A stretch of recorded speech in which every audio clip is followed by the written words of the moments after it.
Hi friends, welcome to Zee square. Vande Mataram Srinivas గారు. Friends, ఈరోజు వీడియోలో వందే మాత్రం శ్రీనివాస్ గారి గురించిన వివరాలని తెలుసుకోబోతున్నాం. ఫ్రెండ్స్, ఈ వీడియోని చివరి వరకు చూడండి. వీలైతే లైక్ చేయండి, కుదిరితే సబ్స్క్రైబ్ చేయండి.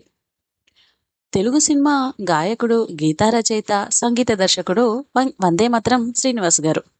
తెలుగు, తమిళ, కన్నడ, హిందీ భాషల్లో 250కి పైగా సినిమాలకు సంగీత దర్శకత్వం వహించారు.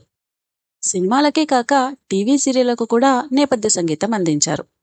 9 నంది అవార్డులు, 9 సార్లు భరతముని పురస్కారాలు, 6 సార్లు మద్రాస్ కళాసాగర్ అవార్డు, సాలూరి రాజేశ్వరరావు, ఎంఎస్ విశ్వనాథ్ స్మారక పురస్కారాలు అందుకున్నారు.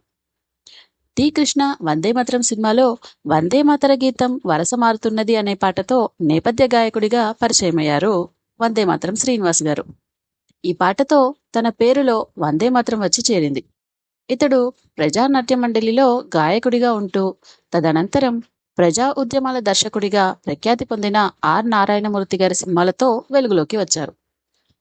ఆర్ నారాయణమూర్తి గారి సినిమాలకి అత్యధికంగా సంగీతాన్ని అందించి పలు పాటలు రాయడం, పాడటం కూడా చేశారు. అమ్ములు అనే చిత్రంలో హీరో పాత్రలో కూడా నటించారు. విప్లవ చిత్రాలతో గుర్తింపు పొందిన శ్రీనివాస్ గారు దేవుళ్ళు చిత్రంలో భక్తిపరమైన గీతాలను కూడా అందించి ఆ సినిమాని విజయవంతం చేయడంలో ముఖ్య భూమిక పోషించారు. యాక్చువల్గా ఈయన అసలు పేరు కన్నెబోయిన శ్రీనివాస్ గారు.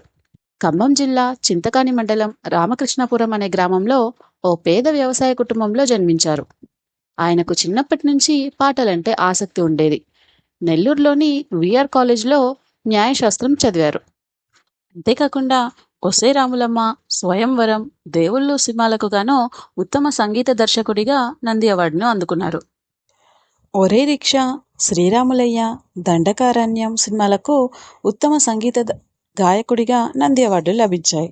వందే మాతరం శ్రీనివాస్ గారు పాడిన పాటల్లో మల్లెతీగకు పందిరి ఓలే, మస్క చీకటికి వెన్నెల ఓలే, నీ పాదం మీద పుట్టుమచ్చనే చెల్లెమ్మ అనే పాట నాకైతే ఎంతగానో ఇష్టం. ఫ్రెండ్స్, మీలో వందే మాతరం శ్రీనివాస్ గారి పాటలంటే ఎంతమందికి ఇష్టం?